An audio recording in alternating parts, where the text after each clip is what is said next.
പ്രിയ വിദ്യാർത്ഥികളെ, നമസ്കാരം. 2-3 class ഹിന്ദിയുടെ class നമ്മൾ എടുത്തു. മനസ്സിലായിട്ടുണ്ട് എന്നുള്ള പ്രതീക്ഷയും വിശ്വാസവും എനിക്കുണ്ട്.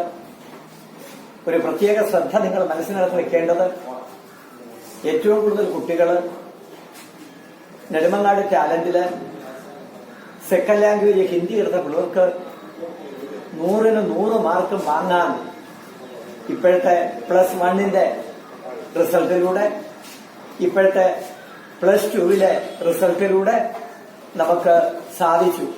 അതിലേറ്റവും കൂടുതൽ ഞാൻ അഭിമാനിക്കുന്നു. നെടുമങ്ങാട് താലൂക്കിൽ ഇത്രയധികം 100-ന് 100 മാർക്ക് വാങ്ങിക്കാൻ സാധിച്ചത് ഒരുപക്ഷെ നമ്മുടെ ഒരു വലിയ ഭാഗ്യമായിരിക്കാൻ ഞാൻ വിശ്വസിക്കുന്നു. നമ്മുടെ ഭാഗ്യം മാത്രമല്ല, നിങ്ങളുടെ ആത്മാർത്ഥമായ സഹകരണം, വിദ്യാർത്ഥികളുടെ +2 വിദ്യാർത്ഥികളുടെ, +1 വിദ്യാർത്ഥികളുടെ സഹകരണം, രക്ഷിതാക്കളുടെ സഹകരണം, സ്ഥാപനത്തിന്റെ ചിട്ട, ഇതെല്ലാം കൂടെ ചേർന്നാണ് ഹിന്ദിക്ക് നെടുമങ്ങാട് താലൂക്കിൽ ഒരു വല്ലാത്ത പെരുമ ഉണ്ടാക്കാൻ സാധിച്ചത്. അതുകൊണ്ട് ഇത്തവണ നമ്മൾ +1 സെക്കൻഡ് ലാംഗ്വേജ് ഹിന്ദി എടുക്കുന്ന കുട്ടികൾ വളരെ കാര്യമായിട്ട് ശ്രദ്ധിച്ചാൽ കഴിഞ്ഞ റിസൾട്ട് പോലെ നമുക്കും റിസൾട്ട് നേടാൻ സാധിക്കും. അടുത്ത ആഴ്ച മുതൽ സാറ് പറഞ്ഞതുപോലെ ഫുൾ ടൈം ക്ലാസ്സാണ് നിങ്ങൾക്ക് വരാൻ പോകുന്നത്. ഒരുപാട് സാമ്പത്തിക ഞെരുക്കങ്ങളുണ്ട്, അതെല്ലാം നിങ്ങൾ പരിഹരിക്കണം. ഇവിടെ നോട്ട്സുകളൊക്കെ ഞാൻ തയ്യാറാക്കി കൊടുത്തിട്ടുണ്ട്. കൃത്യമായിട്ട് വന്നാൽ നോട്ട്സ് വാങ്ങിച്ചോളാം. ഇപ്പോഴെല്ലാവരും പുസ്തകം നോത്തുവെച്ച് കഴിഞ്ഞ ക്ലാസ്സിൽ പഠിപ്പിച്ച പാഠഭാഗങ്ങളെ, അതിന്റെ നോട്ട്സുകൾ ഞാനൊന്ന് എക്സ്പ്ലെയിൻ ചെയ്ത് പോവുകയാണ്. പുതിയതായിട്ട് അഡ്മിഷൻ നേടിയവര്, ഇതുവരെ ക്ലാസ്സിൽ ഇല്ലായിരുന്നവര്, അവർക്കൊക്കെ വേണ്ടി ഒരു ക്ലാസ്സിലേക്ക് ഞാൻ കടക്കുന്നു. നമ്മുടെ ആദ്യത്തെ പാഠമെന്ന് പറയുന്നത് അനുതാപം. ഓണപരീക്ഷയ്ക്ക് നമുക്ക് 4 പാഠഭാഗങ്ങളുണ്ട്. അതിൽ 2 പാഠഭാഗങ്ങൾ ഞാൻ പഠിപ്പിച്ച് കഴിഞ്ഞു. അതിന്റെ നോട്ട്സുകളെല്ലാം തയ്യാറാക്കി കൊടുത്തിട്ടുണ്ട്. ആ നോട്ട്സുകൾ നിങ്ങൾക്ക് പെട്ടെന്ന് മനസ്സിലാകുന്നതിന് വേണ്ടിയാണ് ഇന്നത്തെ എന്റെ ഈ ക്ലാസ്. ശ്രദ്ധിച്ചോളണം. ആദ്യത്തെ പാഠഭാഗം അനുതാപ് ഞാനിവിടെ പഠിപ്പിച്ചു, ക്ലാസ് കൈകാര്യം ചെയ്തു, നിങ്ങൾ ശ്രദ്ധിച്ചു. ആ അനുതാപ് എന്ന് പറയുന്നത് ഒരു ലഘുകഥയാണ്. ലഘുകഥ, ഷോർട്ട് സ്റ്റോറി. എഴുതിയത് സുകേഷ് സാഹനി. രണ്ടാമത്തെ പാഠഭാഗം ഒരു കവിതയാണ്. ഇതാണ് ഞാൻ ആദ്യം പഠിപ്പിച്ചത്, കവിതയാണ്. ആ കവിത എഴുതിയത് ജയശങ്കർ പ്രസാദ്. കവിതയുടെ പേര് മധു ഋതു. ഈ 2 പാഠഭാഗങ്ങളും ഞാൻ പഠിപ്പിച്ചു. നിങ്ങൾക്ക് മനസ്സിലായിട്ടുണ്ട് എന്നുള്ള പ്രതീക്ഷയോട് ഞാൻ ആദ്യത്തെ പാഠഭാഗമായ അനുതാപ്, അതിലെ ആ ചോദ്യോത്തരങ്ങള് എങ്ങനെ, അതിലെ സമ്മറി നിങ്ങൾക്ക് ഗ്രഹിക്കാൻ സാധിക്കും, ഏത് രീതിയിലാണ് നിങ്ങൾ ആ പാഠഭാഗത്തെ കൈകാര്യം ചെയ്യാൻ പോകുന്നത്, വായിച്ചാൽ നിങ്ങൾക്ക് മനസ്സിലാകുമോ? ഞാൻ പറയുന്ന പോയിന്റുകൾ ശ്രദ്ധിച്ചിരുന്നോളാം. അനുതാപ് എന്ന് പറഞ്ഞാൽ, ഇത് നേരത്തെ ക്ലാസ്സിൽ ഉണ്ടായിരുന്നവർക്ക് ചിലപ്പോൾ ഇതൊരു മുഷിപ്പായി തോന്നുമായിരിക്കാം. എന്നിരുന്നാലും പുതിയതായിട്ട് വന്ന കുട്ടികൾക്ക് ഓണപരീക്ഷയോ അല്ലെങ്കിൽ അതുമായി ബന്ധപ്പെട്ട ചില പരീക്ഷകളൊക്കെ നമ്മളിവിടെ നടത്തുന്നുണ്ട്. അവർക്ക് സ്വന്തം സെന്റൻസിൽ എഴുതാനൊരു കഴിവ് ഈ ക്ലാസ്സോടുകൂടി നിങ്ങൾ നേടിയെടുത്തോളും എന്നുള്ള പ്രതീക്ഷയോട് തുടങ്ങുന്നു. അനുതാപം എന്ന് പറഞ്ഞാൽ അർത്ഥം പശ്ചാത്താപം. അനുതാപ് എന്തോന്ന് പറയും നമ്മള്? പശ്ചാത്താപം എന്നാണ് പറയുന്നത്. ഒരുതരം പശ്ചാത്താപം, മനസ്സിനകത്ത് തോന്നുന്ന ചെയ്തുപോയ തെറ്റ്, ആ തെറ്റിനെ കുറിച്ചുള്ള ഒരു അനുതാപ്, പശ്ചാത്താപം. എഴുതിയത് നമ്മൾ പഠിച്ചു, സുകേഷ് സാഹനി. പരീക്ഷയ്ക്ക് ചോദിക്കാവുന്ന ഒരു ചോദ്യം അതിനകത്ത് വരും. സുകേഷ് സാഹനിയുടെ ജീവൻ വൃത്ത് എന്ന് പറഞ്ഞാൽ അദ്ദേഹത്തിന്റെ ബയോഡേറ്റ. അത് നമ്മള് പുസ്തകത്തിൽ നമ്മൾ പഠിച്ചു. ഞാനത് ഒരിക്കൽ കൂടെ പറയുന്നു. സുകേഷ് സാഹനി ജനിച്ചത് സെപ്റ്റംബർ മാസം 5. ഓർമ്മ വെച്ചോളാം, സെപ്റ്റംബർ മാസം 5. 1956 ലക്നൌവിലാണ് അദ്ദേഹത്തിന്റെ ജനനം ലക്നൗ എന്ന് പറയുന്നത് ഉത്തർപ്രദേശ്. ഹിന്ദിയിലെ ഏറ്റവും കൂടുതൽ എഴുത്തുകാര്, ഹിന്ദിയിലെ കവികള്, ഹിന്ദിയിലെ നാടകൃത്തുക്കള്, ഇവരുടെയൊക്കെ ജന്മം ഉത്തർപ്രദേശിലാണ്. ഉത്തർപ്രദേശ് കഴിഞ്ഞാൽ പിന്നെ ഹിന്ദി എഴുത്തുകാര് തഴച്ചു വളർന്നിട്ടുള്ളത് മധ്യപ്രദേശിലാണ്. അങ്ങനെ ഉത്തർപ്രദേശില് ലക്നൌവിലായിരുന്നു സുകേഷ് സാഹനിയുടെ ജനനം. ബയോഡേറ്റയാണ് പറയുന്നത്, ശ്രദ്ധിച്ചോളാം പുസ്തകത്തില്. അദ്ദേഹത്തിന്റെ പ്രമുഖമായ രചനകള്, അദ്ദേഹം ഒരുപാട് രചനകൾ എഴുതിയിട്ടുണ്ട്, കൃതികൾ നടത്തിയിട്ടുണ്ട്. ഒന്ന് ലഘു കഥാസംഗ്രഹ്. അദ്ദേഹത്തിന്റെ ഷോർട്ട് സ്റ്റോറി സമാഹാരം എന്ന് പറയും. ഏതൊക്കെയാണ്? ഒന്ന് ഡരേഹുയെ ലോക്, രണ്ട് ടണ്ടി രജായി, അടുത്ത് കഹാനി സംഗ്രഹ്. എന്താണ് കഹാനി സംഗ്രഹ്? ലഘു കഥയുണ്ട്, കഹാനിയുണ്ട്. ലഘു കഥ ഷോർട്ട് സ്റ്റോറി, കഹാനി സംഗ്രഹം എന്ന് പറഞ്ഞാൽ ഒരല്പ വലിപ്പം കൂടും.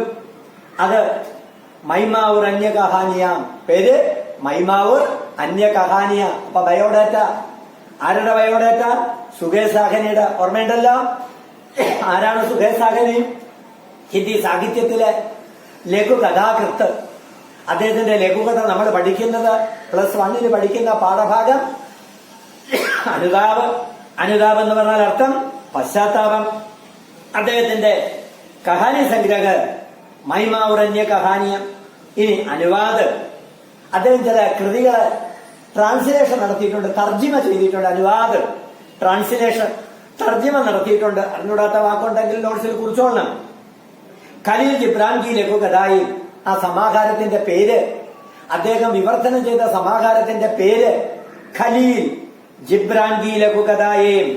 ഖലീൽ ജിബ്രാൻ കി ലഘു കഥായേ. ഇത്രയാണ് അദ്ദേഹത്തിന്റെ രചന, അദ്ദേഹത്തിന്റെ കൃതികൾ. അപ്പൊ അദ്ദേഹത്തിന്റെ ബയോഡേറ്റ തയ്യാറാക്കുമ്പോ നമ്മൾ ആദ്യം പഠിക്കുന്നു ഹിന്ദിക്ക്. ഓർമ്മ വെച്ചോളാം, നോട്ട് പറയുന്നു. ഹിന്ദിക്ക് ലഘു കഥാകാർ, ഹിന്ദിക്ക് ലഘു കഥാകാർ सुकेश साहनी का जन्म 5 सितंबर 1956 को लखनऊ में हुआ. पट्टा सेंटेंस आई दोनों. हिंदी के लेखु कथाकार सुकेश साहनी का जन्म 5 सितंबर 1956 को लखनऊ में हुआ. इन उनकी प्रमुख रचनाएं है. അതിൽ വേണമെങ്കിൽ നമുക്ക് അതിനെ മാറ്റാം. वे हिंदी साहित्य के लघु कथाकार है, कहानीकार है और अनुवादकार भी है. अപ്പോ सुकेश साहनी हिंदी के अनुवादक है, कहानीकार है, लघु कथाकार है. उनकी प्रमुख लघु कथा संग्रह है डरे हुए लोग, टंडी रजाई. സ്പീഡ് കൂടി പോണെങ്കിൽ പെട്ടെന്ന് കുറിച്ചോളണം. ഉനക്ക് കഹാനി സംഗ്രഹ മൈമാവൂർ അന്യ കഹാനിയ. അത് ഒറ്റ പാരഗ്രാഫിൽ എഴുതേണ്ടാണ്. മൈമാവൂർ അന്യ കഹാനിയം. ഇനി അദ്ദേഹത്തിന്റെ അനുവാദ് ഖലീൽ ജിബ്രാൻ കി ലഘു കഥായേ. ഇത്ര എഴുതി. ഇനി അടുത്ത പോയിന്റിലേക്ക് കടക്കുകയാണ്. അദ്ദേഹത്തിന്റെ പുരസ്കാർ. ഇത്രയൊക്കെ ഹിന്ദി സാഹിത്യത്തിലെ പ്രസിദ്ധനായ പേരുള്ള പെരുമയുള്ള ലഘു കഥാകാരായ സുകേഷ് സാഹനിക്ക് കിട്ടിയിട്ടുള്ള അവാർഡുകൾ, അദ്ദേഹത്തിന് കിട്ടിയിട്ടുള്ള പുരസ്കാരം എന്ന് പറഞ്ഞ അർത്ഥം അവാർഡ് ഏതൊക്കെയാണ്? ഡോക്ടർ പരമേശ്വർ ഗോയൽ ലഘു കഥാ സമ്മാൻ. അപ്പോ हिंदी साहित्य के लघु कथाकार सुगानी साहनी को, सुकेश साहनी को कई तरह के पुरस्कार भी मिले. बायोडाटा पुरस्कार भी मिले. सबसे पहले डॉक्टर परमेश्वर गोयल लघु कथा सम्मान, फिर माता सर्वदी देवी पुरस्कार, फिर माता सर्वदी देवी पुरस्कार. പിന്നീട് അദ്ദേഹത്തിന് എന്ത് കിട്ടി? മുരളി മനോഹർ ഹിന്ദി സാഹിത്യ സമ്മാൻ. ഡോക്ടർ മുരളി മനോഹർ ഹിന്ദി സാഹിത്യ സമ്മാൻ. ബയോഡേറ്റയുടെ പോയിന്റായി. അടുത്ത് അദ്ദേഹത്തിന്റെ സവിശേഷതകൾ എന്തൊക്കെയാണ്?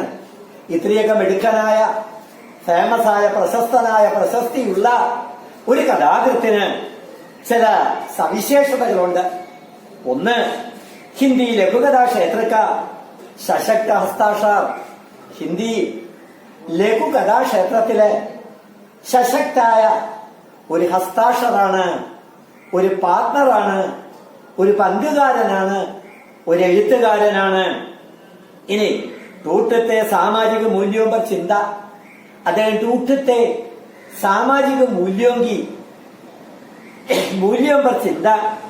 ടൂട്ടത്തെ അർത്ഥം തകർന്നുപോയ, തകർന്നുകൊണ്ടിരിക്കുന്ന സാമൂഹിക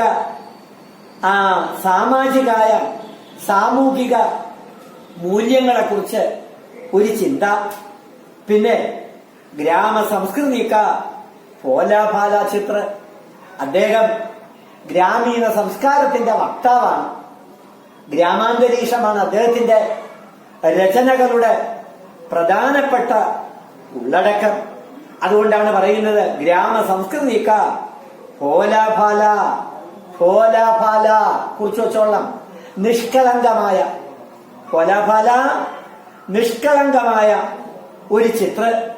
പിന്നെ ശഹരി സഭ്യതാക്കെ കോക്കലേപ്പൻ കെ പീച്ചെ ഭാഗത്തെ ലോകോങ്കി വ്യഥ പോലെ. ശഹരി സഭ്യത. എന്താണ് ശഹരി സഭ്യത? പട്ടണ സംസ്കാരം, സിറ്റി ലൈഫ് എന്ന് പറയും. ആ ശഹരി സഭ്യതാക്കെ കോക്കലേപ്പൻ കെ പീച്ചെ. കോക്കലേപ്പൻ പൊള്ളത്തനം, കാപട്യം നിറഞ്ഞതാണ്. കാപട്യം നിറഞ്ഞത്. കോക്കലേപ്പൻ കെ പീച്ചെ ഭാഗത്തെ ലോകോങ്കി വ്യഥ.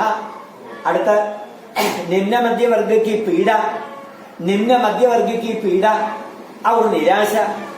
ഇടത്തരവും താഴേക്കിടയിലുള്ളവരുമായ ജനങ്ങളുടെ വേദനയും ആ വേദനയോടൊപ്പം നിരാശയും പ്രകടിപ്പിക്കുന്ന ഒരു എഴുത്തുകാരനാണ്, ഒരു ചെറുകഥാകൃത്താണ് ശ്രീ നാം പഠിക്കുന്ന സുകേഷ് സാഹനി. തീർന്നില്ല. അദ്ദേഹത്തിന്റെ അദ്ദേഹം ഹിന്ദി സാഹിത്യത്തിന് സാമൂഹികമായ ബോധം ഉണ്ടാക്കുന്നതിന് വേണ്ടി അദ്ദേഹം ചെയ്തിട്ടുള്ള സംഭാവന എന്തൊക്കെയാണ്? അദ്ദേഹത്തിന്റെ സംഭാവന സംവേദനാശീല ഭാവുക ശൈലി. വായിച്ചാൽ പെട്ടെന്ന് മനസ്സിലാകുന്ന സംവേദനശീലായ, ഒരു തരം ഇമോഷണലായ സെൻസിറ്റീവായ ഒരു ശൈലി. അതാണ് അദ്ദേഹത്തിന്റെ സവിശേഷത. ഇന്ന് അദ്ദേഹം ഭൂഗർഭ ജലവിഭാഗക്കെയും അധികാരി. അദ്ദേഹം ഭൂഗർഭ ജലവിഭാഗത്തില് ഡിപ്പാർട്ട്മെന്റ് ഓഫ് ഗ്രൗണ്ട് വാട്ടർ, ആ ഗ്രൗണ്ട് വാട്ടർ സെക്ഷനിലെ ഒരു ഉദ്യോഗസ്ഥനാണ്. ഇത്രയും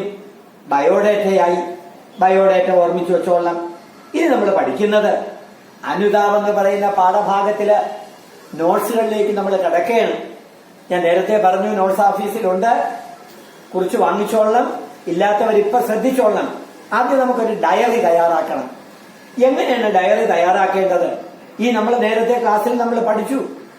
ഈ കഥയില്, ഈ ഷോർട്ട് സ്റ്റോറിയില് എത്ര കഥാപാത്രങ്ങള്? ഒന്ന്, ഒരു റിക്ഷാവാലയായ അസലം. ആര്? അസലം. അപ്പൊ ആദ്യത്തെ കഥാപാത്രം അസലം. ഒന്ന്, അദ്ദേഹം റിക്ഷാവാലയാണ്. രണ്ട്, ബാബുജി. മൂന്ന്,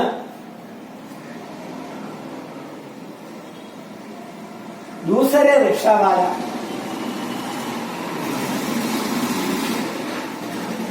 അങ്ങനെ മൂന്ന് കഥാപാത്രങ്ങളാണ് ഉള്ളത്. ബാബുജി, അല്ലെങ്കിൽ നമുക്ക് യാത്രി എന്നും കൂടെ വിളിക്കാം. യാത്രി. അപ്പൊ ഈ കഹാനിയില് ഈ ലഘുകഥയില് മൂന്ന് കഥാപാത്രങ്ങൾ. ഒന്ന് അസലം, ഏക റിക്ഷാവാലാഹെ. ആരാണ് അസലം? ഒരു റിക്ഷാവാല. Cycle rickshaw. ആൾക്കാരെ ആ യാത്രയ്ക്ക് വേണ്ടി അങ്ങോട്ടും ഇങ്ങോട്ടും കൊണ്ടുപോകുന്ന ഒരു സൈക്കിൾ റിക്ഷാവാല. നമ്മുടെ നാട്ടിലെ ആട്ടോറിക്ഷക്കാരെ പോലെ ഉത്തരേന്ത്യയിൽ ഏറ്റവും കൂടുതൽ ആ കാലഘട്ടങ്ങളില് 1956, 57, 58, 60 കാലഘട്ടങ്ങളിലൊക്കെ സൈക്കിൾ റിക്ഷയായിരുന്നു. അസലം ഒരു സൈക്കിൾ റിക്ഷാവാല. രണ്ടാമത്തെ കഥാപാത്രം ബാബുജി അല്ലെങ്കിൽ യാത്രി. ഈ യാത്രി സ്ഥിരമായിട്ട് അസലമിന്റെ ആ റിക്ഷയിലാണ് യാത്ര ചെയ്യുന്നത്. മനസ്സിലായില്ല? കഥ നമ്മളെ സമ്മർ പറഞ്ഞു പോവേണ്. പാഠത്തിന്റെ പേരെല്ലാവർക്കും അറിയാനിതാവ്. ലഘുകഥ എഴുതിയ സുകേഷ് സാഹനി. സുകേഷ് സാഹനിയെ കുറിച്ചുള്ള ആ ബയോഡേറ്റ ഞാൻ പറഞ്ഞു തന്നു. ഇനി നമ്മള് ഈ ലഘുകഥയിലെ സമ്മതിയിലേക്ക് തിരിയാണ്. ശ്രദ്ധിച്ചോളാം. മനസ്സിലാകാത്തവരോ മനസ്സിലായവരോ ഒക്കെ അവസാനം 5 മിനിറ്റ് തരുമ്പോ നിങ്ങളുടെ അഭിപ്രായം രേഖപ്പെടുത്തിക്കൊള്ളണം. ഒന്നാമത്തെ കഥാപാത്രം അസലം. ആരാണ് അസലം? അസലം ഏക്ക് റിക്ഷാവാലാ ഹേ. അസലം ഏക്ക് റിക്ഷാവാലാ ഹേ. അസലം ഏക്ക് റിക്ഷാവാലാ ഹേ. രണ്ടാമത്തെ കഥാപാത്രം ബാബുജി. അസലത്തെ കുറിച്ച് പറയുമ്പോ ഞാൻ നേരത്തെ പറഞ്ഞു അസലം ഏക്ക് റിക്ഷാവാലാ ഹേ. ബ്രാക്കറ്റിനകത്ത് അബ് വാക്ക് നഹീ ഹേ അല്ലെങ്കിൽ ആജ് വാക്ക് നഹീ ഹേ. നോക്കി വെച്ചോളാം. ആജ് അല്ലെങ്കിൽ അബ് വാക്ക് നഹീ ഹേ നേരത്തെ ഉണ്ടായിരുന്നു, പക്ഷെ ഇന്നില്ല. ഞാൻ പറഞ്ഞുതരാം. രണ്ടാമത്തത് ബാബുജി അല്ലെങ്കിൽ നമ്മൾ എന്തോന്ന് വിളിക്കുന്നു ബാബുജിയെ? യാത്രി, സഞ്ചാരി, സഞ്ചാരി. മൂന്നാമത്തെ കഥാപാത്രം ദൂസരെ റിക്ഷാവാല. മറ്റൊരു റിക്ഷാവാല. ദൂസരെ റിക്ഷാവാല. ഇവരെ 3 പേരുടെയും ഉൾക്കൊള്ളിച്ചുകൊണ്ട് നമ്മളൊരു ഡയറി തയ്യാറാക്കുകയാണ്. കഥ സമ്മറി ഞാൻ തുടങ്ങിയില്ല. സമ്മറിയുടെ ആമുഖം മാത്രമേ പറഞ്ഞുള്ളൂ. ഈ കഥയിലെ 3 കഥാപാത്രങ്ങള്, ഈ ചെറുകഥയിലെ 3 കഥാപാത്രങ്ങള്. ചെറുകഥയുടെ പേര് നമുക്കറിയാം, അനുതാപ്. പുതുതായിട്ട് വന്നവർക്ക് വേണ്ടിയാണ് ചുമ്മാ കിടന്ന് റിപ്പീറ്റ് ചെയ്യുന്നത്. എഴുതിയത് സുകേഷ് സാഹനി. അദ്ദേഹത്തിന്റെ ചെറുകഥയിലെ ആദ്യ കഥാപാത്രം അസലം. അസലം ഏക്ക് റിക്ഷാവാലാ ഹേ. രണ്ടാമത്തെ കഥാപാത്രം ബാബുജി യാനി, അതായത് ഏക്ക് യാത്രി. മൂന്നാമത്തെ കഥാപാത്രം ദൂസരെ റിക്ഷാവാല. ദൂസരെ റിക്ഷാവാല. ഇവരെ 3 പേരെയുടെ സാക്ഷി നിർത്തിക്കൊണ്ട് നമ്മളൊരു ഡയറി തയ്യാറാക്കുന്നു. ഡയറി തുടങ്ങുകയാണ്. ചോദ്യം: യാത്രി കാ മൻ സംഘർഷ സേ ഭരാത. वह अपना संघर्ष अपनी डायरी में लिख रहा है. वह डायरी लिखे. കഴിഞ്ഞ പരീക്ഷയ്ക്ക് ചോദിച്ചതാണ്. കഴിഞ്ഞ +1 പരീക്ഷയ്ക്ക് ചോദിച്ചൊരു ചോദ്യമാണ്. യാത്രി കാ മൻ സംഘർഷ സേ ഭരാത. ആരാണ് യാത്രി? ബാബുജി. യാത്രി കാ മൻ സംഘർഷ സേ ഭരാത. വഹ അപ്പന സംഘർഷ, തന്റെ മനസ്സിനകത്തുള്ള സംഘർഷ ടെൻഷൻ, അവന്റെ പിരിമുറുക്കം അപ്പനെ ഡയറിമേ ലിഖിരകാകെ തന്റെ ഡയറിയിൽ എഴുതുന്നു. വക ഡയറി ലിഖേ. ആ ഡയറി നമുക്കിപ്പോ എഴുതണം. എഴുതുമ്പോ ശ്രദ്ധിക്കേണ്ടത് 1, അസലം കി മൃത്യു കി ഖബർ. ഞാൻ നേരത്തെ പറഞ്ഞ പോയിന്റിലേക്ക് വരുന്നു.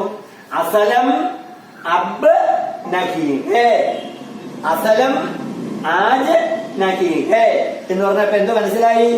അസലം കി മൃത്യു ഹുയി. അസലം കി മൃത്യു ഹുയി. അസലം കി മൃത്യു ഹുയി. അപ്പൊ ആദ്യം നമ്മളെ ഡയറിയിൽ എഴുതേണ്ടത് അസലം കി മൃത്യു കി ഖബർ. 2, അസലം കെ പ്രതി അപ്പനി വ്യവഹാർ. അസലമിനോട് യാത്രി കാണിച്ച വ്യവഹാർ പെരുമാറ്റം. എങ്ങനെയാണ് അസലമിനോട് നമ്മുടെ യാത്രി പെരുമാറിയത്? താഴെ വരുമ്പോ പറഞ്ഞുതരാം. അപ്പൊ അസലമിനോട്, നമ്മുടെ റിക്ഷാവാലയോട്, അത് ദിവസേന നമ്മുടെ യാത്രി സഞ്ചരിക്കുന്ന റിക്ഷാവാലയോട് എന്തോ ഒരു അനുചിതമായ, ഉചിതമല്ലാത്ത ഒരു വ്യവഹാർ നടത്തി.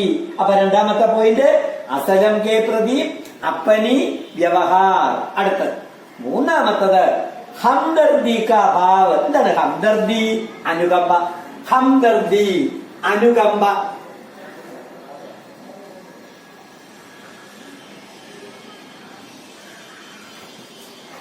ഹംദർദീക, ഹംദർദിയുടെ ഹംദർദീക അഭാവ്, ഒരുതരം അനുകമ്പ കാണിച്ചില്ല. മനുഷ്യനാകുമ്പോ ഒരുതരം അനുകമ്പ കാണിക്കണം. ഇവിടെ യാത്രി അല്ലെങ്കിൽ ബാബുജി ആരോട് അനുകമ്പ കാണിച്ചില്ല? അസലമിനോട്. അസലമിനോട് ആ ഹംദർദീക അഭാവ്. അടുത്ത് പശ്ചാത്താപസെ ഉത്പന്ന അനുതാപ്, പശ്ചാത്താപത്താല് ഉടലെടുത്ത അനുതാപ്, വ്യഥ, ദുഃഖം, അത് കൺക്ലൂഷനായിട്ട് എഴുതണം. അപ്പൊ ഡയറിയുടെ പോയിന്റുകൾ ഏതൊക്കെയാണ്? സബ്സെ പകലെ യാത്രി കെ मन से भरा या यात्री का मन संघर्ष से भरा था. वह अपनी संघर्ष अपनी ഡയറി में लिखा रखा है. യാത്രിയുടെ മനസ്സ് സംഘർഷത്താൽ നിറഞ്ഞിരിക്കുന്നു. അവൻ, ആ യാത്രി അല്ലെങ്കിൽ ആ ബാബുജി ഒരു ഡയറി തയ്യാറാക്കുന്നു. ഡയറിയിൽ ശ്രദ്ധിക്കേണ്ട പോയിന്റ് ഒന്ന്, അസലം കി മൃത്യു കാ ഖബർ. ആരാണ് അസലം? റിക്ഷാവാലാകെ.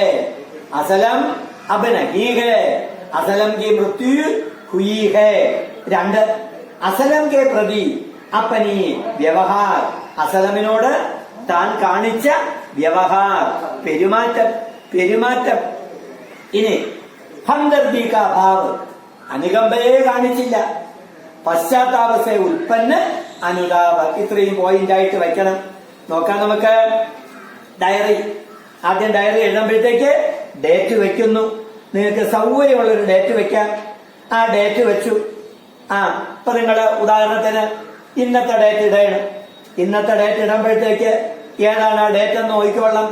ഇന്നത്തെ ഡേറ്റ് നിങ്ങൾ വച്ചു 14. പിന്നെ എത്രയാണ് ഈ മാസം? ആഗസ്റ്റ് മാസം 14. 8 2020. 8 എന്നുള്ളത് നിങ്ങൾ മാറ്റും. ഇപ്പോഴത്തെ ഞാൻ നേരത്തെ എഴുതിയതാണ്, പറഞ്ഞു തന്നതാണ്.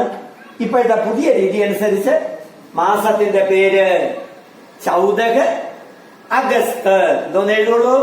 14 അഗസ്റ്റ്. 14 അഗസ്റ്റ് എഴുതി. ഇനി സമയം വെക്കണം. എപ്പോഴാണോ നിങ്ങൾ ഡയറി, സാധാരണയായിട്ട് ഡയറി ഓരോരുത്തർ എഴുതുന്നത് രാത്രിയിലാണ്. അപ്പൊ ആ രാത്രിയിലെ സമയം വെച്ചു. മനസ്സിലായില്ല? ഡയറി എഴുതാൻ നമ്മൾ 10ാം ക്ലാസ്സിലൊക്കെ പഠിച്ചിട്ടുണ്ട്. ഡയറി തയ്യാറാക്കുന്നു. ബേലയും സാഹിനും ഒക്കെ ഡയറി എഴുതിയതും നമ്മൾ പഠിച്ചതാണ്. ഇവിടെ ഡയറി തയ്യാറാക്കുകയാണ്. അപ്പൊ ഡയറി തയ്യാറാക്കാൻ ആദ്യം നമ്മൾ എന്ത് വെച്ചു? നമ്മള് ആ ഡേറ്റ് ഇട്ടു. 14 അഗസ്റ്റ് 2020 നമ്മൾ വെച്ചു. അടുത്ത് സമയം വെച്ചു. ഇനി നമ്മൾ ഡയറി തുടങ്ങുകയാണ്. ആദ്യ കൈസാദിന്റെ ഡയറിയിൽ എന്തൊക്കെയാണ് വേണ്ടത് നമ്മൾ നേരത്തെ പഠിച്ചു. ആദ്യത്തത് അസലം കി മൃത്യു കി ഖബർ, അസലമിന്റെ മരണവാർത്ത. ആദ്യ കൈസാദിന്റെ ഇന്നത്തെ ദിവസം എന്തായിരുന്നു? ശ്രദ്ധിച്ചോളാം. തുടങ്ങുന്നു. ആജ് കൈസാ ദിന്ദ കുച്ച് പതാനഹി. എനിക്ക് അതിനെക്കുറിച്ച് ഒരു ബോധ്യവും വരുന്നില്ല. ആരിക്ക ദിൻ, ഇന്നത്തെ ദിനം. കൈസാദ കുച്ച് പതാനഹി. മേരി വജഹ് സേഹി ഉസ്കോ യഹ് ഹാലത്ത് ഹുവാ ഹൈ. കണ്ട, മേരി വജഹ് സേഹി. യാത്ര പറയുന്നു, ഞാൻ കാരണമാണ്. ആരുടെ മൃത്യു? അസലം കി മൃത്യു. അപ്പൊ അസലം ആജ് നഹീഗ. ഞാൻ നേരത്തെ പറഞ്ഞു, അസലം ആജ് നഹീഗ, ഉസ്കി മൃത്യു ഹുയി. അയാൾ മരിച്ചു, അയാളുടെ മരണം നടന്നു. അതുകൊണ്ടാണ് ഡയറിയിൽ നമ്മൾ ആദ്യം തുടങ്ങിയത്. ആജ് കൈസാ ദിന്ദ കുച്ച് പതാനഹി മേരി വജഹ് സേഹി ഉസ്കോ യഹ് ഹാലത്ത് ഹുവാ. ഹേ ഭഗവാൻ, അല്ലയോ ദൈവമേ, ഹേ ഭഗവാൻ, असलम वो परिश्रमी है. असलम कैसा व्यक्ति है? वह तो परिश्रमी व्यक्ति है. अपने परिवार की पालन पोषण करने के लिए वो रोज रिक्शा चलाते हैं. रोज തന്റെ കുടുംബത്തിന്റെ സംരക്ഷണത്തിന് വേണ്ടി അവൻ നിത്യേന സൈക്കിൾ റിക്ഷ ചവിട്ടാറുണ്ട്. സൈക്കിൾ റിക്ഷ ചവിട്ടിയാണ് अपनी परिवार का പാലൻ പോഷൻ കർത്തേരേ. അതുകൊണ്ടാണ് പറയുന്നത് വകുത്തോ പരിശ്രമീകേ. അവൻ എങ്ങനെയുള്ളവൻ? അധ്വാനിയാണ് അവൻ. പരിശ്രമീകേ. തീർന്നില്ല. अपने जीवन को തന്റെ ജീവിതത്തെ ആകെ ബഡാനെ കേലിയെ മുന്നോട്ട് നയിക്കുന്നതിന് വേണ്ടി ആകെ ബഡാനെ കേലിയെ മുന്നോട്ട് നയിക്കുന്നതിന് വേണ്ടി തന്റെ പരിവാർ की देखभाल करने के लिए अपने परिवार की संरक्षण करने के लिए अपने परिवार को अच्छी तरह पालन पोषण करने के लिए എന്റേതോ ബഡാനെ के लिए യഹ് പേശ ചുനാ. അവൻ ഈ തൊഴില് തെരഞ്ഞെടുത്തു. അപ്പൊ അസലം ഈ തൊഴില് തെരഞ്ഞെടുത്ത് എന്തിനാണ്? കുപ്പി വാങ്ങാനാണോ? അല്ല. പിന്നെ अपनी परिवार की अच्छी तरह पालन पोषण करने के लिए अपने बाल बच्चों की पेट भरने के लिए തന്റെ കുട്ടികളുടെ തന്റെ കുടുംബത്തെ നല്ല നിലയില് വളർത്തിയെടുക്കുന്നതിന് വേണ്ടിയാണ് രോഗിയായ. ഒരിക്കൽ കൂടെ പറയുന്നു, അസലം ആരാണ്? ഒരു രോഗിയാണ്. രോഗിയായ അസലം യഹ് പേശ, ഈ തൊഴില് ചുനാ. മനസ്സിലാക്കി വെച്ചോളണം. മുझे उसका हालत के बारे में पता न होना था. യാത്രി പറയുന്നു, ബാബുജി പറയുന്നു, എനിക്ക് ഇവന്റെ അവസ്ഥയെ കുറിച്ച് എനിക്ക് യാതൊരു വിവരവും ഇല്ലായിരുന്നു. ഞാൻ വിചാരിച്ചു വകുത്തോയേക്ക് തബിയത്ത് വാല വ്യക്തികൾ, തന്തുരുസ്തി വാല വ്യക്തികൾ. ഞാൻ വിചാരിച്ച എന്താണ്? ഇവൻ നല്ല ആരോഗ്യമുള്ള ഒരു വ്യക്തിയാണെന്നാണ് ഞാൻ സങ്കല്പിച്ചത്. പക്ഷേ ബീമാർഹെ ചിലരൊക്കെ പറയാറുണ്ട്, ചിരി കൊണ്ട് പൊതിയും മൗന ദുഃഖങ്ങൾ ചിലരുടെ സമ്പാദ്യമെന്ന് പറഞ്ഞതുപോലെ പുറമേ അവൻ ആരോഗ്യവാനായിട്ട് നടിച്ചു. പക്ഷെ അവനൊരു രോഗിയായിരുന്നു. രോഗിയായിരുന്നിട്ട് കൂടി നേരത്തെ പോയിന്റ് ഓർമ്മയുണ്ടല്ലോ, अच्छी तरह अपने परिवार की पालन पोषण करने के लिए ही यह धंधा, ഈ തൊഴില്, ധന്ദ തൊഴില് അല്ലെങ്കിൽ പേശ ചുനാകെ. മുझे എനിക്ക് യാത്രി പറയുന്നു, മുझे इसका उसका हालत के बारे में पता न होना था. മനസ്സിലായിട്ടുണ്ടോ എന്നുള്ള പ്രതീക്ഷയോട് കൂടുതൽ പറഞ്ഞുകൊണ്ട് നിൽക്കാനും പറ്റൂല. കൊണ്ടാണ് ഞാൻ വീണ്ടും ഇത് ആവർത്തിച്ച് പറയുന്നത്. ഒന്നുകൂടെ പറഞ്ഞു തരാം. ഞാൻ ഇപ്പൊ ശ്രദ്ധിച്ചോളാം. ബോർഡിൽ എഴുതിയിട്ടുള്ള വേറെ ഒന്നുമില്ല. ആദ്യം എഴുതിയിട്ടുള്ള അൻസാബിൽ അതുതല സുരേഷ് അഗനി, രണ്ടാമത്തത് മധുറുതു കവിത, പിന്നെ അസലം. മോളിലെ ആ ചാപ്റ്റർ അടിക്കാൻ മടിച്ചാണ് നമ്മൾ താഴെ എഴുതിയിട്ടുള്ളത്. അസലം ഒന്നാമത്തെ കഥാപാത്രം ഒരു റിക്ഷാവാല, ആര് നഹീക. ഞാൻ പറഞ്ഞു ബാബുജി, അത് നിങ്ങൾ ചെറുതായിട്ടൊന്ന് കുറിച്ചോണ്ടാ മതി. ബാബുജി യാത്രിയാണ്. മൂന്നാമത്തത് ദൂസരെ റിക്ഷാവാല. പിന്നെ ഉള്ളത് ഹംദർദി, വേദന. പിന്നെ നമ്മൾ ഡേറ്റും വെച്ചിട്ടുണ്ട്. ഇത്രയും ഞാൻ പറഞ്ഞു തന്നു. അതുകൊണ്ട് ശ്രദ്ധിച്ചാൽ മതി. അത് ഞാൻ പറയുന്ന പോയിന്റ് അപ്പോഴങ്ങ് ഷോർട്ടിലങ്ങ് കുറിച്ചോളാം. ഷോർട്ടായിട്ട്, വിശാലമായിട്ട് നിങ്ങൾക്ക് നമ്മളെ നല്ല നോട്ട് വരും, അതിൽ കാണും. ഇനി ജബ് ദൂസരെ റിക്ഷാവാലോനെ കഹാക്കി അസലം അബ്നഹീഹേ. ഇനി നമ്മൾ അടുത്ത പോയിന്റിലേക്ക് കിടക്കുകയാണ്. അസലമിനെ കുറിച്ച് അറിയാലോ. ലേഖകൻ, നമ്മളെ യാത്രി, നമ്മുടെ ബാബുജി ഒരു ഡയറി തയ്യാറാക്കുന്നു. ആരെ കുറിച്ചാണ് ഡയറി? അസലമിനെ കുറിച്ച്. ആദ്യം തുടക്കം ഒന്നുകൂടെ ഡേറ്റ് ഇട്ടു 14 അഗസ്റ്റ് 8 ഇട്ടുകളായിരുന്നു. മാസത്തിന്റെ പേര് തന്നെ എഴുതണം.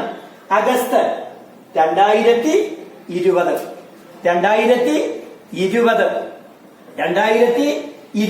ഡേറ്റ് ഇട്ടു. പിന്നെ സമയം വെച്ചു. 9:45 8:30 7:40 ഏത് വേണോ നിങ്ങൾക്ക് വെക്കാം. ഇനി പോയിന്റിലേക്ക് കടന്നു. ആര് കൈസാദിൻ. ബാബുജി ആലോചിക്കുന്നു, യാത്ര ആലോചിക്കുന്നു. കുച്ച് ബദാനഹി മേരി വജഗസേഹി ഉസ്കി മൃത്യു ഹോ ഗയി. ഞാൻ കാരണമാണ് അവന്റെ മരണം. ഹേ ഭഗവാൻ, അസലം बहुत परिश्रमी व्यक्ति है.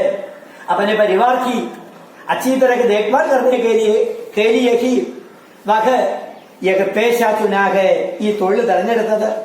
मुझे इसका हालत के बारे में कुछ പദാ ഹോത്താദ, ഇവനെ കുറിച്ച് എനിക്ക് യാതൊരു വിവരവും ഉണ്ടായിരുന്നില്ല. എന്നാൽ ജബ് ദൂസരെ ഋഷാവാലനെ കഹാക്കി അസലം അബ് നഗീഗേ, കേട്ടാ, ദൂസരെ ഋഷാവാലനെ കഹാക്കി അസലം അബ് നഗീഗേ. ദൂസരെ ഋഷാവാലയാണ് യാത്രിയോട് പറഞ്ഞത്. എന്താണ് യാത്രിയോട് പറഞ്ഞത്? യാത്രിയോട് പറഞ്ഞത് ഡേറ്റ് ഇടുമ്പോഴത്തേക്ക് പറഞ്ഞ അതേ പോയിന്റിൽ തന്നെയാണ്. എവിടെയാണ് ഡേറ്റ് വരേണ്ടത്? ഈ സൈഡിൽ വേണം വരേണ്ടത്. സ്ഥലമില്ലാത്തതുകൊണ്ടാണ് ഞാൻ ഇങ്ങോട്ട് മാറ്റി എഴുതിയത്. ഡേറ്റ് എവിടെ വരണം? ഈ സൈഡിൽ തന്നെ വരണം. നോക്കിയിരുന്നോളണം, ഇവിടെ തന്നെ വരണം. മനസ്സിലായല്ലോ? ശരി.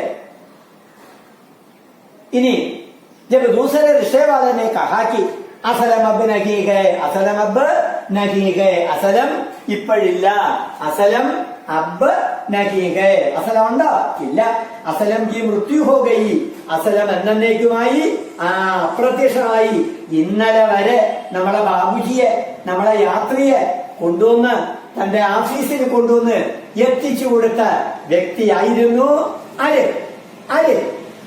നമ്മുടെ അസലം, ആദ്യത്തെ യാത്രി. അസലത്തെ കുറിച്ച് നമ്മൾ ഭംഗിയായിട്ട് പഠിച്ചു. ആരാണ് അസലം എന്നറിയാം.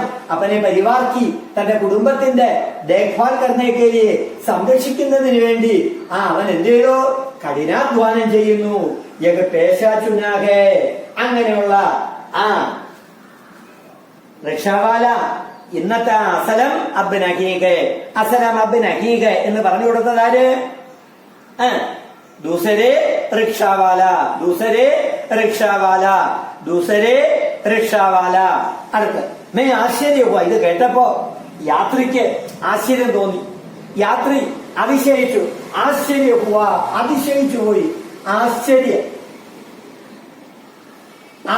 ഹുവ, അതിശയിച്ചു പോയി, അതിശയിച്ചു പോയി.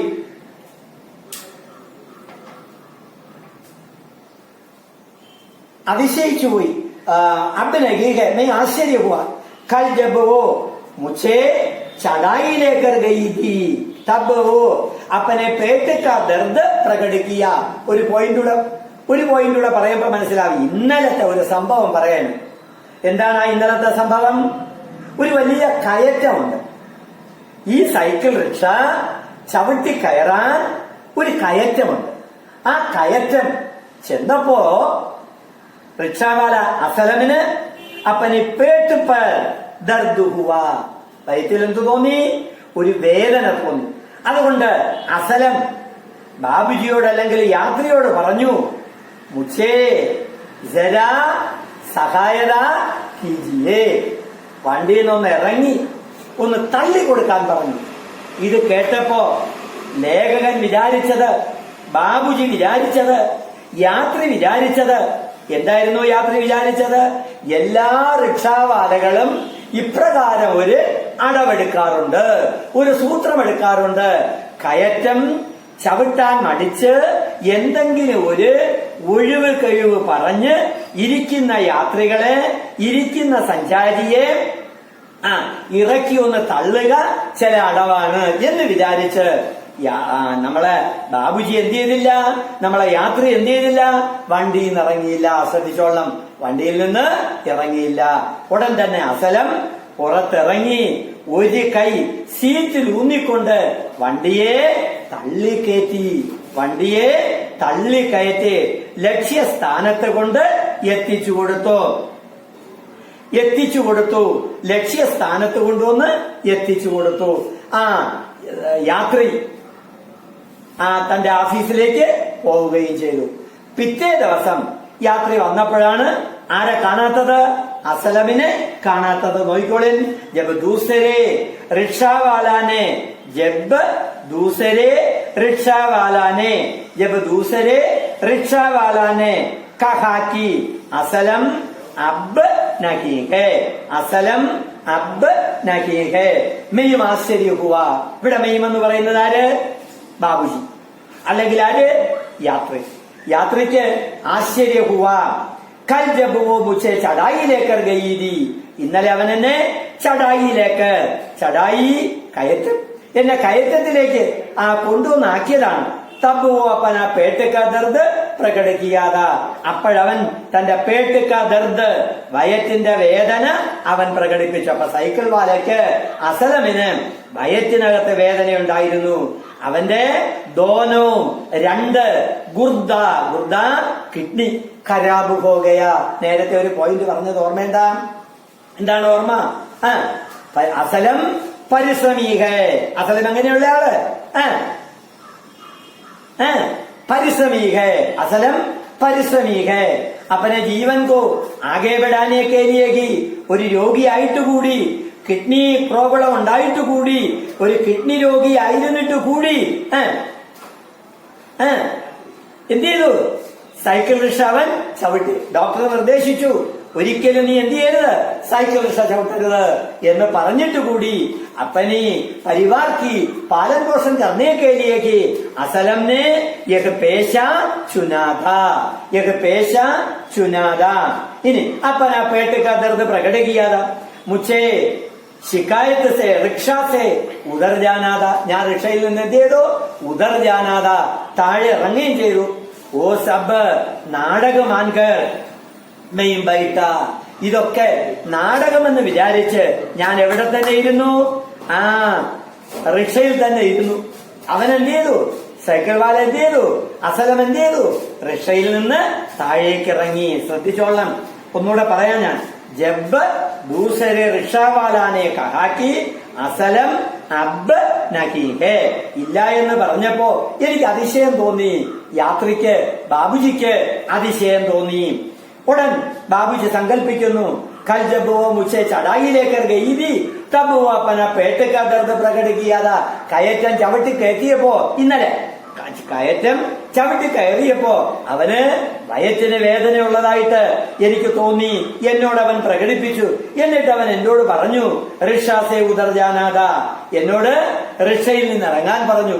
ഞാൻ ഇറങ്ങിയോ? ഇല്ല. ഓ സബ് നാടകമാൻകർ മെയിൻ ബൈട്ടുകയാ. ഞാൻ ഇറങ്ങാതെ ഇതൊരു നാടകമാണ്, ഇതൊരടവാണ്, ഇതൊരു കള്ളമാണ് എന്ന് പറഞ്ഞ് ഞാൻ അതിൽ തന്നെ ഇരുന്നു. റിക്ഷയിൽ തന്നെ ഇരുന്നു. ഞാൻ പുറത്തിറങ്ങിയില്ല. ഞാൻ അവിടെ തന്നെ ഇരുന്നു. ഉദർ ജാനാഥ ഓ സബ് നാടകമാൻകർ മെയിൻ ബൈട്ട സബ് മേരി വജഗസേ. എല്ലാം എന്റെ കുറ്റം, എന്റെ കുറ്റം. കാനെ പീനെ കാ കുച്ച് മനാനകി സബ് സമയ ഉസ്കെ ബാരേമേയും ചിന്തിതകേ. എല്ലാം ഞാൻ എന്ത് ചെയ്യുന്നു? ചിന്തിക്കുന്നു.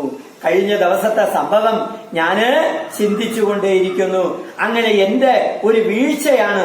ഒരുപക്ഷേ ഞാൻ ഇറങ്ങി ഈ സൈക്കിൾ റിക്ഷ ഒന്ന് തള്ളിക്കൊടുത്തിരുന്നു എങ്കിൽ അസലം കി മൃത്യു നഹി ഹോ ഗയി.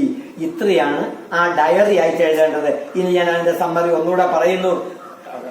കഥ അറിയാം നമുക്ക്. എന്താണ് ആ കഥയെന്ന് ചോദിച്ചാൽ അനുതാപം. എന്താണ് അനുതാപം എന്ന് പറഞ്ഞാൽ? പശ്ചാത്താപം. ഇതിന് 3 കഥാപാത്രങ്ങൾ അറിയാമല്ലോ. ആരൊക്കെയാണ് ആ 3 കഥാപാത്രങ്ങള്? ഒന്ന് അസലം, അയാൾ ആരാണ്? റിക്ഷാവാലാഹ്. ആ അസലം അബ് നഹീഹ്. രണ്ടാമത്തെ കഥാപാത്രമാര്? യാത്രി അല്ലെങ്കിൽ ബാബുജി. മൂന്നാമത്തെ കഥാപാത്രമോ ദൂസരെ റിക്ഷാവാല, ദൂസരെ റിക്ഷാവാല. ദിവസവും ആ അസലമിന്റെ റിക്ഷയിലാണ് നമ്മുടെ ബാബുജി ഓഫീസിലേക്ക് പോകുന്നത്. അവിടെ പിറ്റേ ദിവസം ആ റിക്ഷ പ്രതീക്ഷിച്ച് നിന്നപ്പോ ദൂസരെ റിക്ഷാവാലാനെ ആക്കർ കഹാ, ബാബുജി അബ് അസലം നഹീ ഹേ. അബ് അസലം നഹീ ഹേ. അസലം ഇന്ന് ഇല്ല. ഞാൻ, അതായത് ദൂസരെ റിക്ഷാവാല പറയുന്നു, ഞാൻ താങ്കൾക്ക് പോകേണ്ട സ്ഥലത്ത് കൊണ്ടുവന്ന് എത്തിച്ചുകൊള്ളാം. ഉടൻ തന്നെ യാത്ര എന്ത് ചെയ്തു? ദൂസരെ റിക്ഷാവാലേക്ക് റിക്ഷേപ്പർ ചടുകയാ. കയറി യാത്ര. വണ്ടി അങ്ങനെ ഉരുണ്ടു പോകുന്നു. കഴിഞ്ഞ ദിവസത്തെ സംഭവം മുഴുവനുമായിട്ട് ദൂസരെ റിക്ഷാവാല പറയുന്നു, അസലം ഏക്ക് ബീമാർ ഹേ. അസലം ആരാണ്? ഒരു രോഗിയാണ്. अपनी परिवार की पालन पोषण करने के लिए उन्होंने एक पेशा अपना लिया. തന്റെ കുടുംബത്തെ സംരക്ഷിക്കുന്നതിന് വേണ്ടിയാണ് ആ അസലം ഈ ജോലി ചെയ്യുന്നത്. ഡോക്ടറിനെ സലാഹതിയാക്കി ഡോക്ടർമാര് നിർദ്ദേശിച്ചു, ഒരിക്കലും കബീബി തൂ സൈക്കിൾ റിക്ഷ ചലാനാമത്ത്, നീ സൈക്കിൾ റിക്ഷ ചവിട്ടരുത് എന്ന് ഡോക്ടർമാർ നിർദ്ദേശിച്ചു. ക്യോങ്കി ഉൻകെ അസലം കെ ദോനോ ഗുർദേ ഖരാബ് ഹോഗേ, ദോനോ ഗുർദേ ഖരാബ് ഹോഗേ. മനസ്സിലായല്ലോ? ഇത്രയാണ് ആ പോയിന്റ്. ക്ലിയർ ആവും. ഇത്രയാണ് ആ പോയിന്റ്. നോട്ടൂടെ വായിക്കുമ്പോ ടെക്സ്റ്റൂടെ വായിക്കുമ്പോ ക്ലിയർ ആയിക്കോളും. ദോനോ ഗുർദേ ഖരാബ് ഹോഗേ. അതുകൊണ്ടാണ് ഒന്ന് കൈവച്ച് സഹായിക്കാൻ അസലം യാത്രിയോട് ആവശ്യപ്പെട്ടത്. യാത്രി അത് ചെയ്തോ? കയറാൻ നേരത്ത് ചെയ്തില്ല. പിറ്റേ ദിവസം യാത്രിയും കൊണ്ട് തിരിച്ചു വന്നപ്പോ അവന് ബുദ്ധിമുട്ട് തോന്നി, അവന് അസ്വസ്ഥത തോന്നി. അങ്ങനെ ആശുപത്രിയിലേക്ക് കൊണ്ടുപോകുന്ന വഴിയിൽ വെച്ച് തന്നെ അസലം കി മൃത്യു ഹുയി, അസലം കി മൃത്യു ഹുയി. ഇത് കേട്ടപ്പോഴാണ് ബാബുജിയുടെ മനസ്സിനുള്ളില്, യാത്രിയുടെ മനസ്സിനുള്ളില് എന്തുണ്ടായത്? അനുതാപുണ്ടായത്. ഇതാണ് അനുതാപം എന്ന് പറയുന്ന ഷോർട്ട് സ്റ്റോറിയുടെ ഉള്ളടക്കം. ഇത്രയേ ഉള്ളൂ അതിന്റെ സമ്മതി. ഇനി നമുക്ക് പഠിക്കേണ്ടത് എന്താണ് അനുതാപ്. അനുതാപ് നാമക്ക് ശീർഷക് ഇസ് കഹാനി കെലിയെ ഉചിതക്. ഈ ശീർഷക് എങ്ങനെ ഉചിതായി നോക്കിക്കോളാം. പശ്ചാത്താപ് സേ വിവഹ് വിവശ് യക സംവേദനാസേ ഹി കഹാനി ആകെ ബട്ടാകെ. കഥയുടെ തുടക്കം എങ്ങനെയാണ്? പശ്ചാത്താപത്താൽ, പശ്ചാത്താപത്താൽ വിവശത അനുഭവിച്ചാണ് ഈ കഥ എന്ത് ചെയ്യുന്നത്? മുന്നോട്ട് നീങ്ങുന്നത്. കഥയിലെ കഥാപാത്രങ്ങൾ എപ്പോഴും മനസ്സിനകത്ത് വേണം. മാർജിനകത്ത് എവിടെയെങ്കിലും ഇരിക്കുന്നത് പേപ്പറിൽ കുറിച്ചോളാം. ഒന്നാമത്തത് അസലം. അസലം ആദ്യ നഗീകെ വഹബ് നഗീകെ വകേക്ക് റിക്ഷാവാലാകെ. അത്രയായി. രണ്ടാമത്തെ കഥാപാത്രം യാത്രി. മൂന്നാമത്തെ കഥാപാത്രം ദൂസരെ റിക്ഷാവാല. തുടങ്ങുന്നു. ഇസ് കഹാനിക്ക് കേന്ദ്രപാത്രകെ ബാബുജി നാമക്കേക്ക് യാത്രി. ഈ കഥയിലെ കേന്ദ്രപാത്രം ആരാണ്? ബാബുജി എന്ന് പേരായ ഒരു യാത്രി. ബാബുജി എന്ന് പേരായ നാമക്കേക്ക് യാത്രി. അവരേക്ക് റിക്ഷാവാല, അവരേക്ക് റിക്ഷാവാല. അപ്പൊ രണ്ട് കഥാപാത്രങ്ങള്, കേന്ദ്രപാത്രങ്ങള്. ഒന്ന് ആര്? ബാബുജി നാമക്കേക്ക് യാത്രി, ബാബുജി നാമക്കേക്ക് യാത്രി. രണ്ടാമത്തത് ആര് പറയും? രണ്ടാമത്തത് റിക്ഷാവാല, റിക്ഷാവാല. ദോനോ അലഗലഗ് കാം കർത്തേക്ക്. രണ്ടുപേരും വ്യത്യസ്ത ജോലി. ഒരാള് ക്ലർക്ക് പണി ചെയ്യുന്നെങ്കിൽ മറ്റേയാള് अपने परिवार के पालन पोषण करने के लिए साइकिल रिक्शा चलाते हैं, रिक्शा चलाते हैं.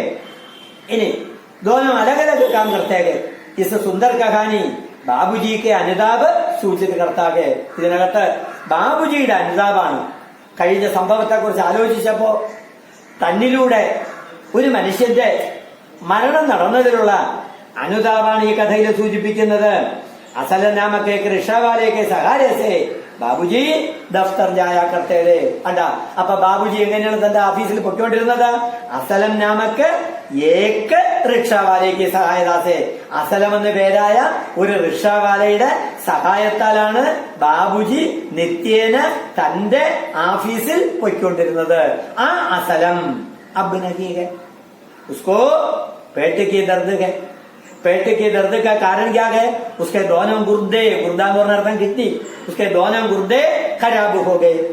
डॉक्टरों ने सलाह दिया कि, डॉक्टरों ने सलाह दिया कि हे असलम तू कभी भी रिक्शा चलाना मत, रिक्शा चलाना നീ ഒരിക്കലും സൈക്കിള് ചവിട്ടരുത്. പക്ഷേ लेकिन अपने परिवार की पालन पोषण करने के लिए वगैरह के पेशा अपनाया. ये सब दूसरे रिक्शा वाला ने लेखक से या बाबूजी से या यात्री से कहा. ये सब सुनकर असलम की मृत्यु के बारे में सुनकर बाबूजी को बहुत अधिक पश्चाताप हुआ. ये पश्चाताप ही अनुताप के रूप में हमारे सामने പ്രകട है. ഇത്രയാണ് ഇതിനകത്തുള്ള ഈ പാഠഭാഗം. ഓർമ്മിച്ചു വെച്ചോളാം. ഇത്രയൊക്കെ ഇപ്പോഴത്തെ രീതിയിൽ പറഞ്ഞു തരാനും പറ്റുള്ളൂ. ശ്രദ്ധിച്ചാല് കുറച്ചുകൂടെയൊക്കെ ടെക്സ്റ്റുകളിലൂടെയൊക്കെ വേണം മനസ്സിലാക്കാനും പറ്റുള്ളൂ. അടുത്തൊരു പാഠം പഠിപ്പിച്ചതാണ്. ഞാൻ ആദ്യം എടുത്ത കവിതയാണ്. ആദ്യം എടുത്തതാണ്. പ്രശ്നമില്ല, ഞാൻ പഠിപ്പിക്കുകയാണ്, ശ്രദ്ധിച്ചോളണം. മധുർദു എന്നാണ് കവിതയുടെ പേര്. കവിതയുടെ പേര് മധുർദു. ഞാൻ നേരത്തെ ബോർഡ് എഴുതിയിട്ടു. മധുർദു. മധുർദു കവിത എഴുതിയത് ജയശങ്കർ പ്രസാദ്. എന്താണ് മധുർദു? നമുക്ക് നോക്കാം. അതിന്റെ ആസ്വാദൻ ടിപ്പണി ബാക്കിയെല്ലാം ഞാൻ പഠിപ്പിച്ചു. ആസ്വാദൻ ടിപ്പണി ഞാൻ പറഞ്ഞു തരികയാണ്. ഹിന്ദിക്ക് ബഹുമുഖി പ്രതിഭാസെ ധനി സാഹിത്യകാർ ജയശങ്കർ പ്രസാദ്. ആസ്വാദൻ ടിപ്പണി എഴുതുമ്പോ എപ്പോഴും നമ്മള് ലേഖകനെ കുറിച്ച് ഒരു 3 സെന്റൻസ് എഴുതണം. അപ്പൊ ആസ്വാദൻ ടിപ്പണിയാണ് നമ്മൾ തയ്യാറാക്കുന്നത്. പരീക്ഷയ്ക്ക് ചോദിക്കുന്നു. 6 മാർക്കിനാണ് ഈ ചോദ്യം വരുന്നത്. ആസ്വാദൻ ടിപ്പണി തയ്യാറാക്കുമ്പോ സബ്സെ പകലെ ഹംനെ ലേഖക കെ ബാരേമയും കവി കെ ബാരേമയും കുച്ച് സൂചനായം ദേന അനിവാര്യ ഹേ. ഇവിടെ കവി ആരാണ്? ശ്രീ ജയശങ്കർ പ്രസാദ്. ഹിന്ദിക്ക് ബഹുമുഖി പ്രതിഭാസെ ധനി സാഹിത്യകാർ है जयशंकर प्रसाद. अपनी एक छोटी कविता है मधुर्दु. इसमें प्रेम प्रकृति और सौंदर्य का सम्मिश्रण मिलता है. അത്രയാണ് പോയിന്റ്. ഈ മധുർദു കവിതയിൽ എന്തൊക്കെയാണ് ഉൾക്കൊള്ളിച്ചിട്ടുള്ളത്? 1 പ്രേം സ്നേഹം, 2 പ്രകൃതി, 3 സൗന്ദര്യം. അപ്പൊ ഏതൊക്കെ? प्रेम प्रकृति सौंदर्य आदि के बारे में मधुर्दु नामक इस कविता में कवि ने बताया है. കവിതയുടെ പേര് മധുർദു. കവിയാര്? ജയശങ്കർ പ്രസാദ്. അദ്ദേഹം ബഹുമുഖി പ്രതിഭാസെ ധനി സാഹിത്യകാർ है. मधुर्दु नामक कविता में कवि ने प्रेम के बारे में प्रकृति के बारे में और सौंदर्य के बारे में വർണ്ണന करता है. മനസ്സിലായിട്ടുണ്ട്. കൂടുതൽ പറയില്ല. ഇനി അടുത്ത ഒരിക്കൽ നല്ലപോലെ പഠിപ്പിച്ചതാണ്. മധുർദു കവിതാമേ വസന്തകാലീന ശോഭ കാ ചിത്രം കിയാതെ. വസന്ത കാലഘട്ടത്തിലെ ശോഭ. മധുർദു എന്ന് പറയുന്ന കവിതയില് വസന്ത കാലഘട്ടത്തിലെ ശോഭയാണ് ഇവിടെ വർണ്ണിക്കുന്നത്. അപ്പൊ മധുർദുവിന്റെ ഉള്ളടക്കം തോന്നുന്നു വസന്തകാലീന ശോഭാക്ക വർണ്ണൻ കർത്തേകെ. മധുർദു കവിതയില് എന്താണ്? വസന്തകാലീന ശോഭാക്ക ചിത്രം കിയാതെ. കവി കവിതേകെ വസന്തകാലീന രൂപി അപ്പനെ പ്രേമിക മാർഗച്യുതു പോക്കറായി. കവി പറയുന്നു വസന്ത കാലഘട്ടത്തില് കവി തന്റെ ആരെ പോലെ? ഒരു പ്രേമികയെ പോലെ, ഒരു കാമുകിയെ പോലെ വർണ്ണിച്ചിട്ട് പറയുന്നു അത് മാർഗച്യുതു പോക്കർ. എന്താണ് മാർഗച്യുത്? വഴിതെറ്റിപ്പോയി. വഴിതെറ്റി തന്റെ അടുത്തേക്ക് വരുന്നു. ഇനി അതുകൊണ്ട് അത്യധിക ദുഃഖി ബീഹേ. കവിക്ക് അങ്ങേറ്റത്തെ ദുഃഖം തോന്നുന്നു. അധിക ദുഃഖി ബീഹേ. യഥാം പ്രകൃതി വസന്തകാലീന പ്രേമിക കേലിയെ ലതാക്കി കുടിയ ചോമ്പടി ബനായി ഹേ. ഇവിടെ തന്റെ കാമുകിക്ക് തങ്ങുന്നതിന് വേണ്ടി കവി എന്ത് നിർമ്മിച്ചിട്ടുണ്ട്? ഒരു ചോമ്പടി. എന്താണ് ചോമ്പടി എന്ന് പറഞ്ഞാൽ അർത്ഥം? കുടില്. ഒരു കൊച്ചു ഹട്ട്, ഒരു ചെറിയ കുടില്, വള്ളിക്കുടില് നിർമ്മിച്ചിട്ടുണ്ട്. അവിടെ താങ്കൾക്ക് അല്ലയോ വസന്തകാലീന, എന്റെ വസന്തകാലീന രൂപി എന്റെ പ്രേമിക തുച്ഛേ യഥാം प्रेमिका को പ്രതിഷ്ഠിത കർത്താകെ. വസന്തകാലിക്ക് ആഗമനക്ക് സമയ. വസന്തകാലം വരുമ്പോ നമുക്ക് എല്ലാവർക്കും അറിയാം. വസന്തകാലം വരുമ്പോ ചിങ്ങമാസത്തെയാണ് നമ്മൾ വസന്തകാലം എന്ന് വിളിക്കപ്പെടുന്നത്. അടുത്ത് വരാൻ പോകുന്ന ആ കാലഘട്ടം ചിങ്ങമാസം. ആഗസ്റ്റ് 17 കഴിഞ്ഞാൽ പിന്നെ ഭൂമിയില് വസന്തത്തിന്റെ, കേരളത്തില് വസന്തത്തിന്റെ ആഗമനമാണ്. അതുകൊണ്ട് വസന്തകാലിക്ക് ആഗമനക്ക് സമയ സൂക്കേ തിനക്കേ വാലേ, സൂക്കേ തിനക്കേ വാലേ പ്രേമവിഹീന മനുഷ്യക്കോ എന്ത് ചെയ്യുന്നത്? ജംഗൽമയും ചിര പച്ചടമയും ഭാഗിന പട്ടാക. എവിടെ നോക്കിയിരുന്നാലും സൂക്കകളൊക്കെ, ഉണങ്ങിയതൊക്കെ, വറ്റിയതൊക്കെ, വരണ്ടതൊക്കെ, സ്നേഹമില്ലാത്തതൊക്കെ എവിടെയെങ്കിലുമൊക്കെ ഓടി ഒളിക്കും. പിന്നെ വസന്തകാലം വന്നു കഴിഞ്ഞാൽ എവിടെ നോക്കിയിരുന്നാലും പ്രകൃതിയില് ഹരിയാലിഗി ഹരിയാലിഗേ, ഹരിയാലിഗി ഹരിയാലിഗേ, ഹരിയാലിഗി ഹരിയാലിഗേ. എവിടെ നോക്കിയിരുന്നാലും എന്തുണ്ടായിരുന്നു? എന്തുണ്ടായിരുന്നു? ഹരിയാലി, പച്ചപ്പ്. പച്ചപ്പുണ്ട്. എവിടെ നോക്കിയിരുന്നാലും പച്ചപ്പാണ്. അപ്പൊ വസന്തകാലീന വാതാവരണസേ പ്രകൃതിമേയും ആശാരൂപി അങ്കൂർ, ആശയാകുന്ന अंगूर छुटता रहता है. ये आशारूपी अंगूर को देखकर प्रकृति में होने वाले परिवर्तन के बारे में कवि प्रकृति में होने वाले परिवर्तन के बारे में सरल और सुंदर शैली में प्रस्तुत कविता का चयन किया है. അതാണ് മധുർദു എന്ന് പറയുന്ന കവിതയിലൂടെ ശ്രീ ജയശങ്കർ പ്രസാദ് വായനക്കാരായ എന്നെയും എനിക്ക് നിങ്ങൾക്കും പറഞ്ഞു തരുന്ന സന്ദേശം. അതുകൊണ്ട് വസന്ത കാലഘട്ടത്തെ നാം ഒരു സുന്ദരിയെ പോലെ എന്ത് ചെയ്യുന്നു? ഭംഗിയായിട്ട് വർണ്ണിക്കുന്നു. ആ വർണ്ണന നമ്മുടെ മനസ്സിനകത്ത് ഉണ്ടായിരിക്കണം. ആ പോയട്രി, ആ കവിത ഞാൻ പഠിപ്പിച്ചു. അതുകൊണ്ട് തൽക്കാലം സമ്മറി ചുരുക്കി പറഞ്ഞ് ഞങ്ങൾ നിർത്തുന്നു. എന്തെങ്കിലും